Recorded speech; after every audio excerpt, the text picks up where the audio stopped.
Huli sa anti-criminality checkpoint operation ng PNP ang dalawang mga lalaki na sangkot sa cigarette smuggling nang mapadaan ang kanilang sasakyan sa Barangay Tual, Picong, Lanao del Sur pasado 1:00 ng madaling araw kahapon.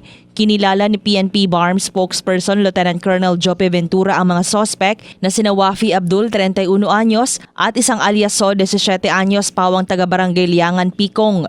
Ayon sa ulat, nagsasagawa ng checkpoint ang Picong PNP kasama ang 2nd Provincial Mobile Force Company at Regional Mobile Force Battalion 14A nang mapadaan ang puting Mitsubishi L300. Matapos ang isinagawang plain view inspection ay nadiskubre ng mga pulis ang higit 2,000 rims ng Canon cigarettes. Ito ay nagkakahalaga ng 1,687,750 pesos. Patungo sa ng bayan ng Malabang ang dalawa. Ayon sa PNP, karga ang mga sigarilyo pero wala silang maipakitang dokumento nang ito ay siyasatin.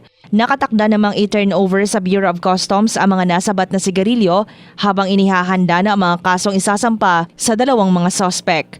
Drema Kitayan Bravo, NDBC, Bida Balita.